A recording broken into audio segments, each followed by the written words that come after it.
Hello. So here we are. We're just about to start our new series that we've been talking about, something that we're going to look at over the next few weeks into this spring and summer term, something that's very relevant for where we are right now. It comes from the book of Genesis, which of course the first book of the Bible. About halfway through, chapter 37 to be precise, is where we're going to start. It's actually one of the most beautiful and intriguing stories in the whole of the Bible. Many film and script writers will tell you it has all the ingredients for a great drama. It has dreams, visions, family feuds involving envy and hatred. It even has scenes of overt passion. We're taken from the squalor and despair of prison right through to the pinnacle of power and living in palaces. We get to follow the ups and the downs, the highs and the lows of one particular character that we're going to learn about, which is the life of Joseph. In many ways, Joseph's story is a story of the whole Bible. God, the God of the Bible, the ruler and creator of the universe and everything in it, has a sovereign plan. As the great old hymn goes, I remember singing as a child, God is working his purposes out as year succeeds to year. But the mystery is that in working his purposes out, he uses weak human beings just like me and you to fulfill it.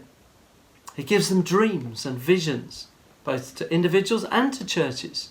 But at the same time, that vision will be tried. It'll be tested. It'll be honed and shaped. And that testing will really prove if anything is both real or not, as well as giving many opportunities for God's glory to be displayed through his people.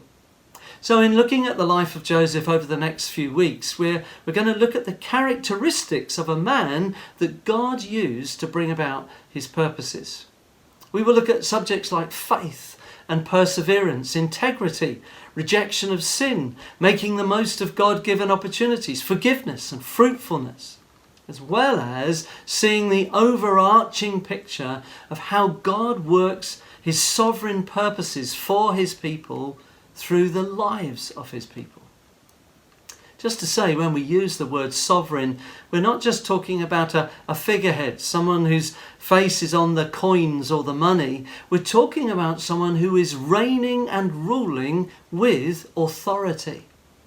And the sovereignty of God is a constant theme throughout the whole story of Joseph, and one, of course, which is throughout the whole of the Bible. So we will find ourselves coming back to it a number of times. God got hold of Joseph, shaped and formed him to the point that he had incredible influence into one of the greatest nations of the day, Egypt. The land that, of course, eventually became a real focus of God's power and authority, and through the life of another man, Moses, and the great plagues, he ultimately caused it to be the springboard for his people being set free and setting out on their journey into the promised land. And all of that through a 17-year-old having a dream. But we're getting a little bit ahead of ourselves. So to begin with, Joel and Abby are going to help us by taking us through chapter 37 of Genesis. Hi everyone, hope you're keeping well. Today's reading is Genesis 37, Joseph's dreams. So Jacob settled again in the land of Canaan, where his father had lived as a foreigner. This is the account of Jacob and his family. When Joseph was 17 years old, he often tended his father's flocks. He worked for his half-brothers, the sons of his father's wives Bilhah and Zilpah. But Joseph reported to his father some of the bad things his brothers were doing. Jacob loved Joseph more than any of his other children because Joseph had been born to him in his old age. So one day Jacob had a special gift made for Joseph, a beautiful robe. But his brothers hated Joseph because their father loved him more than the rest of them. They couldn't say a kind word to him. One night, Joseph had a dream, and when he told his brothers about it, they hated him more than ever. Listen to this dream, He said, We were out in the field, tying up bundles of grain. Suddenly, my bundle stood up, and your bundles all gathered around, bowed down low before mine. His brothers responded, So, you think you'll be our king, do you? You actually think you'll reign over us? and they hated him all the more because of his dreams and the way he talked about them.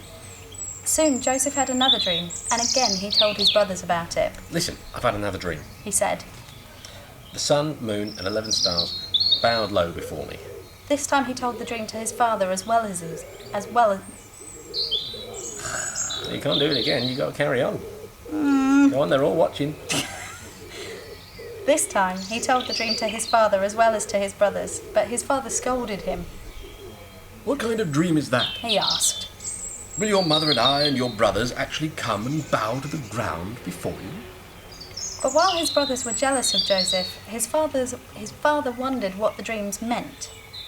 Soon after this, Joseph's brothers went to pasture their flocks at Shechem. I've forgotten how you say it. Shechem. Shechem. Shechem. When they had been gone for some time, Jacob said to Joseph, Your brothers are pasturing the sheep at Shechem. Get ready, and I will send you to them. I'm ready to go. Joseph replied. Go and see how your brothers and the flocks are getting along. Jacob said. Then come back and bring me a report. So Jacob sent him on his way, and Joseph travelled to Shechem from their home in the valley of Hebron. When he arrived there, a man from the area noticed him wandering around the countryside. What are you looking for? He asked. I'm looking for my brothers. Joseph replied. Do you know where they're pasturing their sheep? Are. The old man told him. They moved on from here, but I heard them say, let's go on to Dothan. So Joseph followed his brothers to Dothan and found them there. When Joseph's brothers saw him coming, they recognised him in the distance. As he approached, they made plans to kill him. Here comes the dreamer. They said. Come on, let's kill him and throw him into one of these cisterns. We can tell our father that a wild animal has eaten him. Then we'll see what becomes of his dreams. But when Reuben heard of their scheme, he came to Joseph's rescue. Let's not kill him. He said. Why should we shed any blood? Let's just throw him into this empty cistern here in the wilderness. Then he'll die without our laying a hand on him. Reuben was secretly planning to rescue Joseph and return him to his father. So when Joseph arrived, his brothers ripped off the beautiful robe he was wearing. Then they grabbed him and threw him into the cistern. Now, the cistern was empty, there was no water in it. Then, just as they were sitting down to eat, they looked up and saw a caravan of camels in the distance coming towards them. It was a group of Ishmaelite traders taking a load of gum, balm, and the aromatic resin from Gilead down to Egypt. Judah said to his brothers, What would we gain by killing our brother? We'd have to cover up the crime. Instead of hurting him, let's sell him to those Ishmaelite traders. After all, he is our brother, our own flesh and blood. And his brothers agreed. So when the Ishmaelites, who were Midianite traders, came by, Joseph's brothers pulled him out of the cistern and sold him to them for 20 pieces of silver, and the traders took him to Egypt. Sometime later, Reuben returned to get Joseph out of the cistern. When he discovered that Joseph was missing, he tore his clothes in grief. Then he went back to his brothers and lamented. The boy is gone. What will I do now? Then the brothers killed a young goat and dipped Joseph's robe in its blood. They sent the beautiful robe to their father with this message. Look at what we found. Doesn't this robe belong to your son? Their father recognised it immediately. Yes. He said, It is my son's robe. A wild animal must have eaten him. Joseph has clearly been torn to pieces. Then Jacob tore his clothes and dressed himself in burlap. He mourned deeply for his son for a long time. His family all tried to comfort him, but he refused to be comforted. I will go to my grave mourning for my son. He would say, and then he would weep. Meanwhile, the Midianite traders arrived in Egypt, where they sold Joseph to Potiphar, an officer of Pharaoh, the king of Egypt. Potiphar was captain of the palace guard. Oh, I thought I did rather well there. Well done. I did less well, but hey. Thanks, guys. Really appreciate you doing that. The truth is, none of us really like disruption, particularly when we feel that everything is in order and it's in its proper place, which is why, of course, these days are so challenging for so many of us. But it's also why vision and visionaries are not always welcome. Here's Joseph, a young man of 17, quite possibly a bit arrogant and clearly naive. It reminds me of the first time that I met Jackie's dad, Graham, or one of the first times certainly. I was about 17. He is a great man, always likes to chat, he always has a story to tell. And I remember one day he gave me this little illustration. He said to me, you know, when I was 16 or 17, he said, my parents didn't really know anything. He said, the thing was, I couldn't believe how much they had learned by the time I was 21. Now, I remember at the time laughing and thinking, oh yeah, very funny joke. But it wasn't until a few years later that I realised that possibly he was trying to say something quietly to the maybe quite arrogant 17-year-old who was starting to go out with his daughter. But Joseph was quite possibly a bit arrogant, clearly naive, but also a visionary. But this was not just any old vision. It was a vision from God. When he started to share it with his brothers, it didn't go down too well, did it? And the result was rejection, and then a whole series of these God-appointed tests and trials that eventually led him to being used by God in an amazing blessing, not only in that particular part of the world, but also to his brothers and wider family as well. But I want to just look briefly for a moment at how the story begins. We just heard read to us in verse 3, it says, Jacob loved Joseph more than any of his other sons. One of the reasons that Joseph was especially loved and valued was that he was the child that his mother and father had not been able to have. It's a bit tricky, but we need to get our heads around the culture of that time. Because yes, his father Jacob did already have 10 sons, but they were by other wives. But Rachel, who was actually Jacob's first love, was childless. And you can read about that in Genesis 29 and 30. Rachel was desperate to have a child with Jacob. But when it wasn't happening, they tried to do God's job for him. What happened was that Rachel gave her maid, Bilhah, to Jacob so that they could have a surrogate child with her. And the result of that was Dan. And yet that was not God's plan. So if you actually read about the tribes of Israel in Revelation chapter 7, you'll find that Dan is not listed there. Of course, this is history repeating itself, because it's just what Jacob's grandfather and grandmother, Sarah and Abraham, had done years before. Sarah's maid Hagar was given to Abraham, and the result, of course, was Ishmael and all the tragedy that came with that. The thing is, it's also just how we can be at times. You know the things that go through your own heart. God, you know the passion that I'm living with. You know what's in my heart. You know what I'm carrying. I long for this or that to come about, but it's just not happening for me. Lord, I believe you've given me a promise, but where is it? Why is it not happening?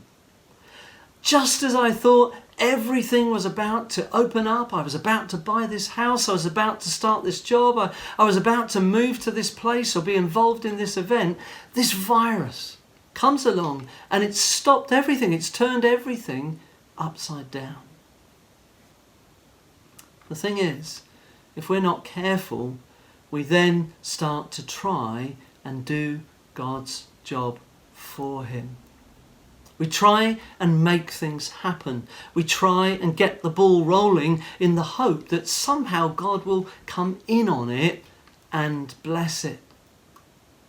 But you know, the Bible teaches us that when we do things in our own effort, in our own strength, at best it may work for a while, but very soon we come against hurdles and very soon it fizzles out. It comes to nothing. Now that's the best. At worst, if we try and do God's job for him, something is produced that can stand opposed to God, that seeks to get in and disrupt the purposes of God. I came across a great quote from Terry Virgo's, a Christian leader that many of us know historically and love. He says this: God's work done in God's time and in God's way will produce God's fruit. God's work, done in God's times and in God's way, will produce God's fruit. Friends, I want to say something that I believe is really important and relevant right now where we are. I want to say this: let's not allow the frustration, disappointment, and seeming delay of this current situation to push you into experimenting with alternatives. Yes, things may have come to a crashing halt. Yes, they may have been turned upside down. Plans that you had, visions that you had, have literally come to a stop. But I urge you, hold on to God. Trust Him.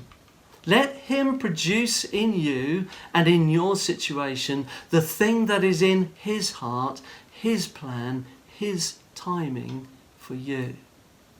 That's another reason, of course, why Joseph was so special.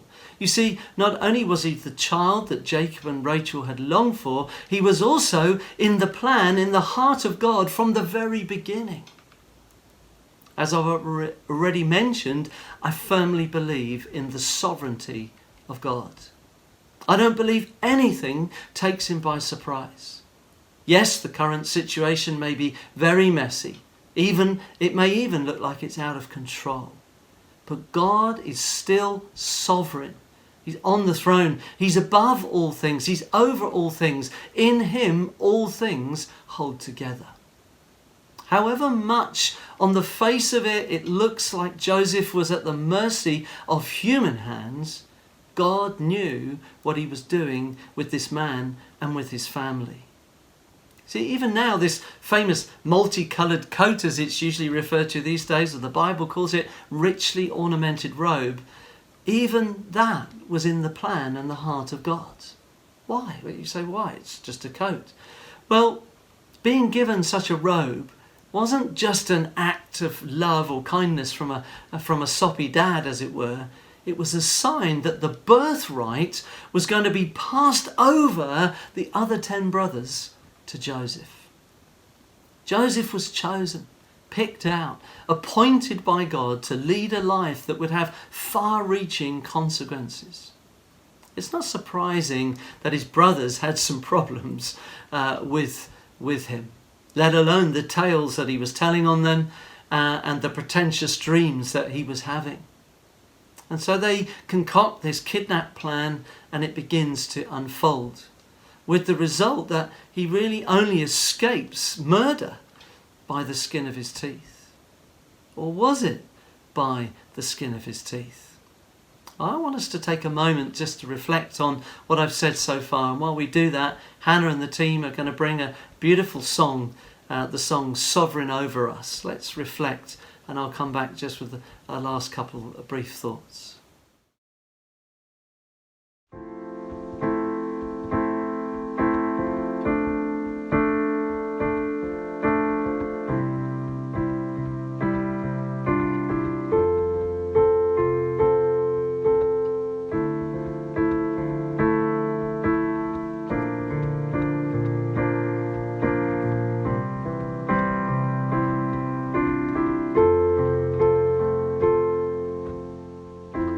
There is strength within the sorrow.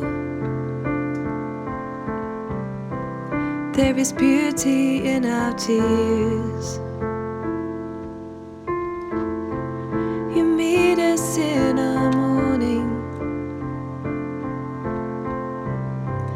with a love that casts out fear. You are working in our waiting, sanctifying us.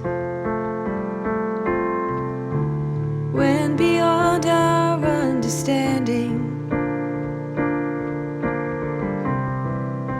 you're teaching us to trust. Your plans are still to prosper. You have not forgotten us. You're with us in the fire and the flood, faithful for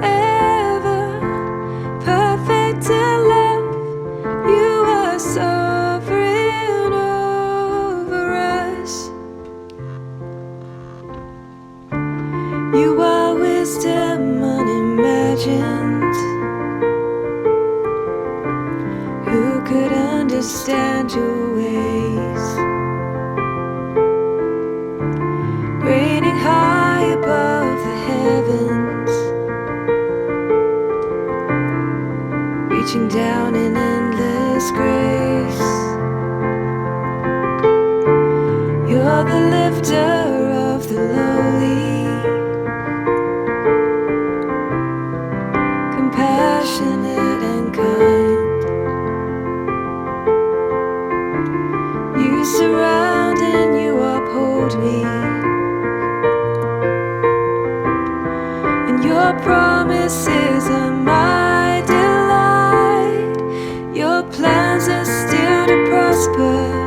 You have not forgotten us. You're with us in the fire and the flood.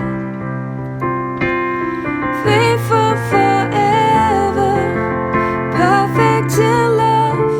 You are sovereign over us. Your plans are still to prosper. You have not forgotten us. You're with us in the fire and the flood. Faithful forever, perfect in love. You are sovereign over us.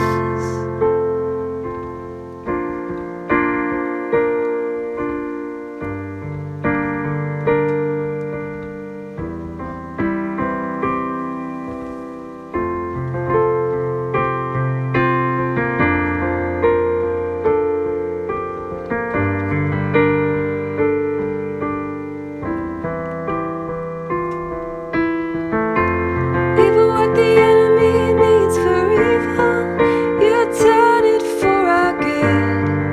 You turn it for our good and for your glory. Even in the valley, you are faithful. You're working for our good. You're working for our good and for your glory. Even what the enemy means for evil, you turn it for our good.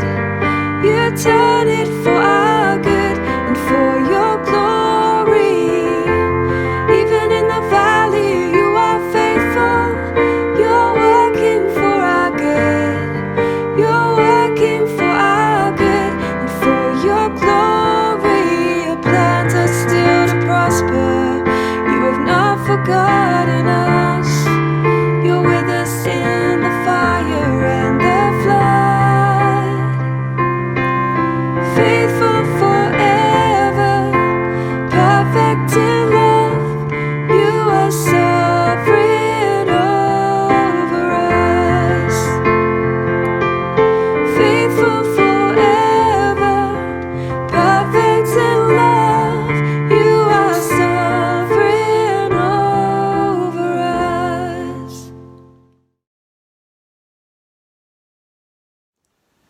Thanks, guys. Such a beautiful song and great truth in there. So, did Joseph escape murder by the skin of his teeth, or was he actually in the safest place possible, right in the centre of God's will? I don't know if you've ever heard that one. I certainly grew up hearing that one a lot. The safest place to be is in the centre of God's will. Now, I agree that being in God's will is certainly the place that we all want to be. The question is that always safe? You see, I think many of us believe that being at the centre of God's will actually means that we'll be happy, comfortable, even in a cosy place. But as we look at the story of Joseph over the next few weeks, and as you look at others in the Bible, indeed many others down through history, even some of you watching and listening right now, there is something quite different that stands out. Yes, being at the centre of God's will surely is the very best place to be, but that doesn't automatically mean it's comfortable or safe. See, I believe Joseph was right at the centre of God's will. And yet what we've heard so far of the story, let alone all the other things that we'll discover that happened to him, clearly show that his safety, or perhaps I should say his well-being, was not God's first concern. Sure, what happened to him was dramatic, to say the least. We might even say violent. But God needed a man who he could trust with a position of enormous power. And so through all this turmoil, God was working on the life and the character of this young man, shaping him and forming him so that he might have great influence in the years ahead, preparing him for the incredible opportunities that would come his way, opportunities to display the riches and the wisdom of God. Behind the scenes, God was at work. I believe that is a sentence that we need to hold on to very clearly in these days. Behind the scenes, God was at work.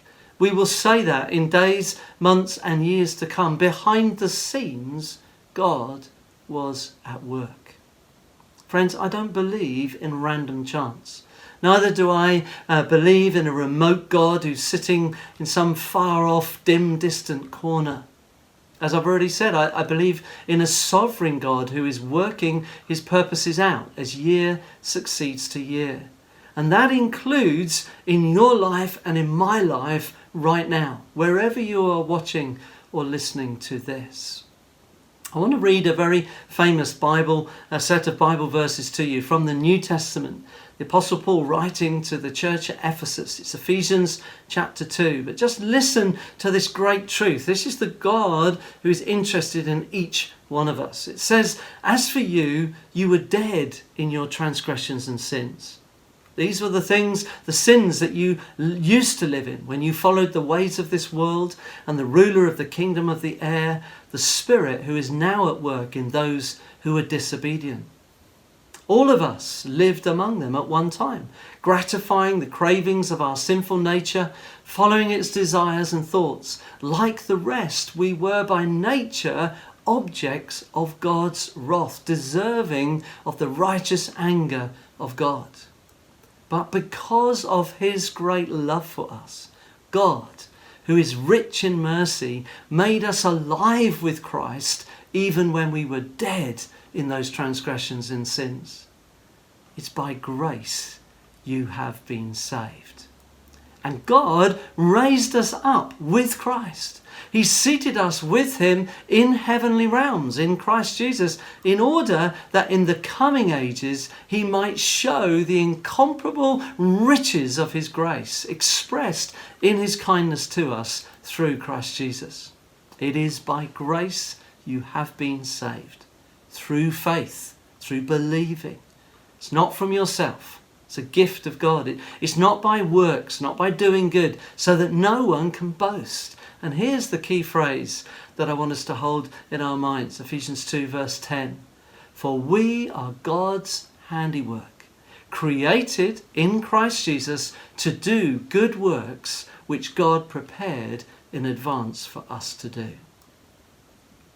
As individuals, as a church here on the Isle of Wight, and along with many, many others of you looking in, and many, many other churches, we have a vital part to play. We've been called by God, particularly if you like, in God's end time purposes, in his passion for the nation and the nations. He's chosen us, he's called us, he's created us in Christ for good works.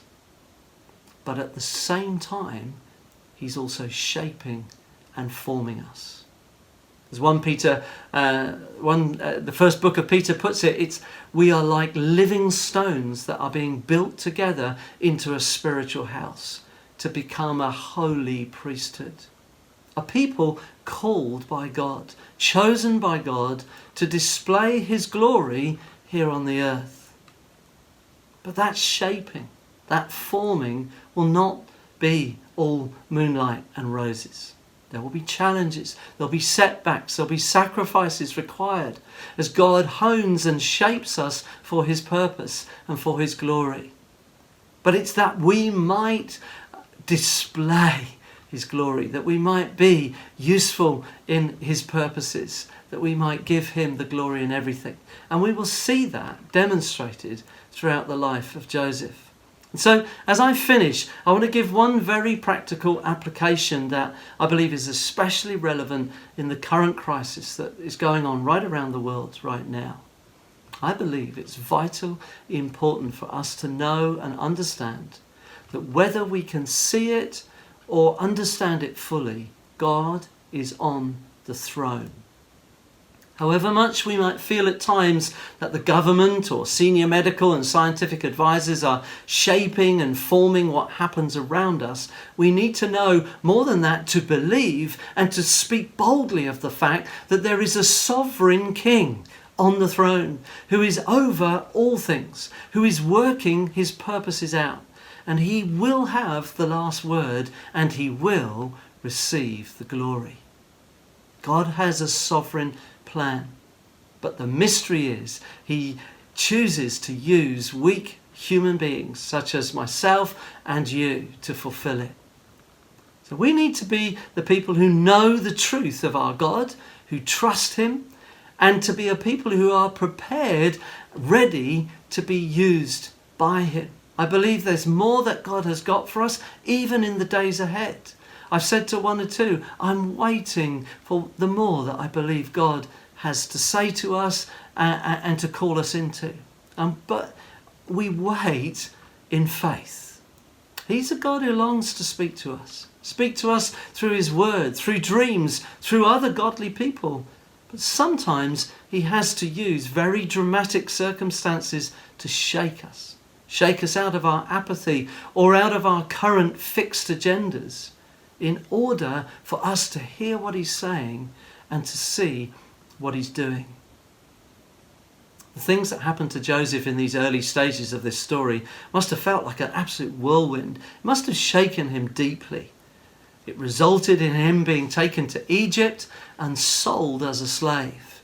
But I want to point out to you where we'll hopefully, God willing, start again next week. Within 2 verses of chapter 39, which is where the story continues, within 2 verses we read this great, glorious, faith-filled statement: the Lord was with Joseph. There's no doubt that these days are ones that we need to hear God speak to us, to remind us that his grip on us is stronger than our grip on him, that nothing can separate us from the love of Christ because of his death in our place on the cross. So I want to encourage you, be strengthened, be encouraged in the knowledge that he is working in our waiting. He is sanctifying us to make us more like himself, and that when things are beyond our understanding, he is teaching us to trust. His plans are still to prosper. He has not forgotten us. He's with us in the fire and the flood. He's faithful forever, perfect in love. He is sovereign over us.